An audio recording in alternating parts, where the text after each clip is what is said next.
Assalamualaikum warahmatullahi wabarakatuh. Oke teman-teman, kembali lagi bersama saya di channelnya Agung Yustian. Oke, pada video kali ini saya akan membahas lagi mengenai tentang metaverse. Jadi kenapa saya sangat senang sekali membahas tentang metaverse?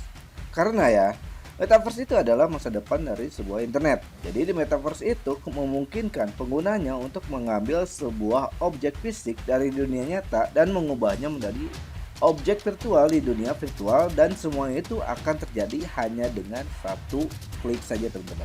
Hanya dalam satu klik saja ya. Jadi kehebatan, keajaiban, dan pesona-pesona dari teknologi itu tidak akan cuma sampai di sini loh. Tidak akan pernah berhenti, karena apa yang kalian rasakan dengan adanya sosial media seperti Twitter, Facebook, Instagram, seperti itu adalah tahap awal dari kegiatan-kegiatan media sosial nantinya gitu ya. Nah, sebentar lagi ya, meskipun sosial media itu tetap ada, tapi bukan lagi menjadi hal yang utama gitu.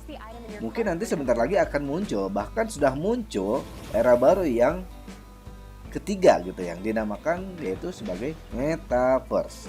Yaitu apa itu metaverse? Jadi metaverse itu adalah evolusi ketiga dari perkembangan paling akhir yang sekarang kita lewati, yaitu era media sosial yang berbasis ruang tiga dimensi tentunya ya, yaitu ruang di mana kita bisa melihat secara nyata. Misalkan di mana kita ngobrol atau misalkan meeting dalam satu ruang, bisa kelihatan mejanya, bisa kelihatan kursi tempat duduknya, dan akan terlihat lagi seperti tidak akan terlihat lagi seperti dua dimensi gitu ya. Tapi akan menjadi tiga dimensi yang ada dalam dunia digital nantinya itu. Walaupun sekarang sudah ada Zoom kali ya, sudah ada Zoom atau Google Meet yang sering digunakan kalau misalkan kita sedang meeting gitu ya. Tapi kecanggihan teknologi yang sedang dibuat sekarang itu ya tidak akan cuman sampai di situ aja teman-teman. Nah, kalau yang tadi saya bicarakan itu adalah metaverse yang berbasis ruang. Dan nanti kedepannya itu akan ada lagi yang namanya itu teknologi media sosial berbasis waktu atau yang disebut sebagai temporal. Yang jadi masalahnya itu adalah ketika itu semua itu terjadi, orang Indonesia itu cuma bisa beli atau udah bisa bikin gitu ya. Itu pertanyaannya gitu. Jadi intinya, jadilah pembuat atau kreator, jangan cuma jadi pembeli. Oke, yuk gerak yuk gitu ya, semangat gitu. Gitu. Oke lah, kita langsung aja ke videonya. Let's go.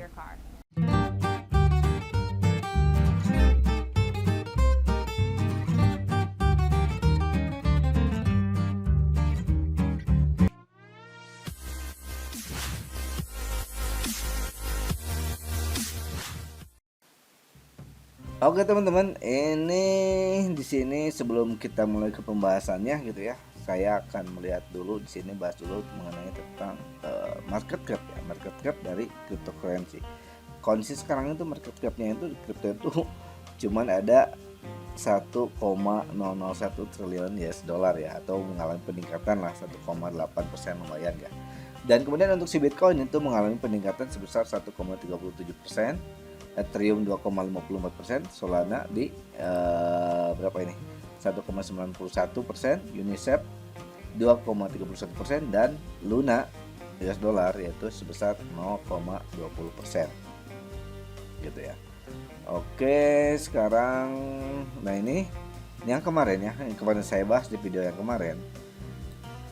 Di sini tuh ada simbolis untuk apa ya, untuk bagus kita itu bisa masuk di sini, dan ternyata benar ya, sekarang itu sedang mengalami peningkatan gitu ya, alhamdulillah ya. Mungkin ya berharap gitu ya, mungkin kedepannya akan seperti ini, boom, semoga aja seperti itu teman-teman ya. Nah, kita kalau misalkan dilihat dari kondisi market ini ya, ini udah mulai agak peningkatan yang udah agak naik gitu ya. Kemudian kalau misalkan ini dilihat dari crypto heatmapnya ya, untuk si Bitcoin juga ini udah banyak hijau kayak gini ya, udah banyak hijau untuk si Bitcoin itu ya. Tadi udah dikatakan sini ada peningkatan sebesar 1,44% dengan harga yaitu 21.442 US dollar. Ethereum yang paling besar mengalami peningkatannya, oh bukan ya, ada Binance-nya di sini, bener kan, Binance BNB yaitu mencapai kenaikan paling tinggi yaitu sebesar 5,10% ya. Dengan harganya itu sekarang mencapai 297 US dollar. Oke. Kemudian kalau misalkan kita coba lihat ini untuk stok ya, untuk saham di negara kita gitu ya, IDX, BCA kurang, BRI juga minus, merah-merah, Bank Mandiri juga merah, Telkom yang tinggi ya, Telkom 1,1%. Kemudian yang tiganya lagi apa ya? Satu ini mungkin PT BA, ITMJ, Sinarmas juga sebagian ya, Inco. Kemudian oke, coba kita lihat di Nasdaq ya. Nasdaq itu Nasdaq udah merah ya, Nasdaq ya, semuanya Microsoft, Google, Apple, Tesla, Amazon, Meta pada minus. Coba lihat Dow Jones sama ya. Dow Jones juga, Intel juga merah, ini bisanya hijau nih, Intel nih merah juga. Oke, sekarang kita coba lihat di S&P ya. S&P sama juga ya. Untuk stok itu ya, stok market sekarang lagi pada kebakaran semua ya, lagi pada kebakaran S&P. Oke, sekarang kita coba masuk ke metaverse. Di sini tuh ada metaverse, teman-teman kalau misalkan teman-teman cari. Tapi ini saya udah buka tadi, agak lama sih ya. Sekarang teman-teman mau cari di sini, misalkan mau cari tentang metaverse, teman-teman bisa klik market, kemudian masuk ke Spark. Kemudian di sini ada pilihan, ada Big Tech, ada metaverse. Teman-teman tinggal pilih yang mana, gitu ya. Teman-teman nanti di sini tinggal pilih yang mana. Di sini saya tadi masuk ke metaverse yang ini ya, dan di sini ada mengalami penurunan sekitar minus 2,12% teman-teman. Oke. Nah ini, jadi di sini itu berita mengenai tentang metaverse saat ini ya. Metaverse stock real gains. Kalau misalkan kita coba giniin aja, sini coba dilihat. Jadi ringkasannya itu yang ini ya, saya kasih tanda ini ringkasan dari ini. Kalau misalkan dibahas itu agak panjang. Ringkasannya itu kira-kira seperti ini. Intinya ya, bahwa beberapa banyak perusahaan telah menyatakan 25% dari kita itu akan menghabiskan waktu minimal 1 jam sehari di metaverse pada tahun 2026. Dan sini ya, sementara JP Morgan menyatakan percaya gitu ya, bahwa banyak perusahaan atau ya sekitar 1 triliun US dollar perusahaan yang menunggu akan hal itu terjadi gitu. Ini tuh ya sebenarnya metaverse tuh lagi banyak ditunggu-tunggu oleh banyak perusahaan gitu ya. Kalau misalkan di sini itu ada datanya sini, walaupun ini sedang turun ya.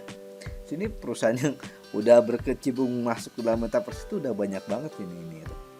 Dan di sini kalau misalnya kita lihat ada Microsoft ya, Microsoft, Nvidia, Meta, TSM Taiwan, Tencent, Adobe, Intel, Qualcomm, Sony, AMD, banyak banget di sini.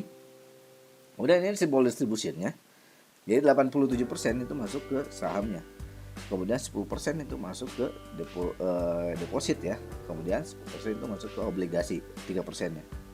Dan dari yang 10% itu dari yang 87% ini yang saham ini masuk yaitu di sini stock sektornya. 63% itu ada di teknologi service.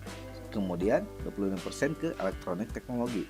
7% ke communication dan 4% di commercial service. Itu tandanya apa? Jadi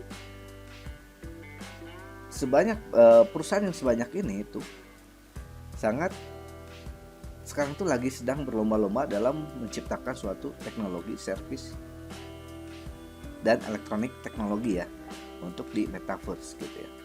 Pada itu kita itu harus belajar gitu, apa sih itu metaverse itu seperti apa sih yang harus kita lakukan dari sekarang sebelum kita itu benar-benar itu terjadi di dunia nyata gitu ya.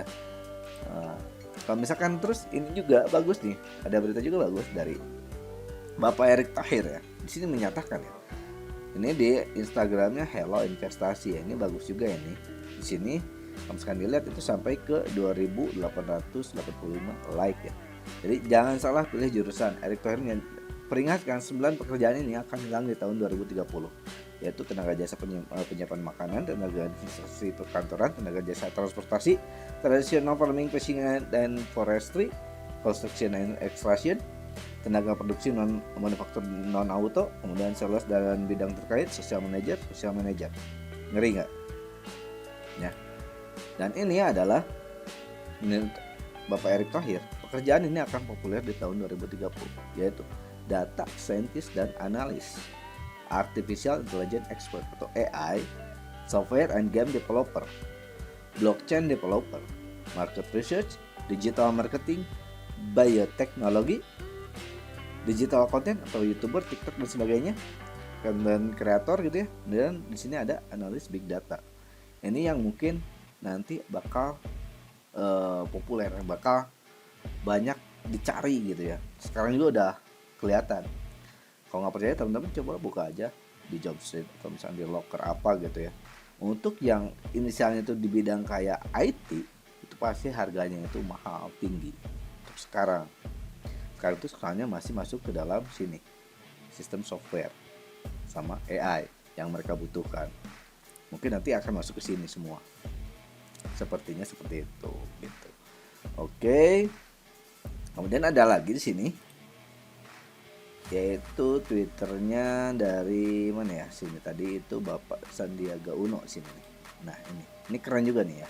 Bahkan Bapak Sandiaga Uno juga ya menciptakan suatu Wonderverse di Indonesia ya. Isinya apa aja? Yuk kita bedah. Oke. Nah, sini berkolaborasi dengan PT Magnus Digital Indonesia, Kementerian Pariwisata dan Ekonomi Kreatif Republik Indonesia Kemenkraf menciptakan Wonderverse Indonesia untuk mendorong industri pariwisata melalui Metaverse.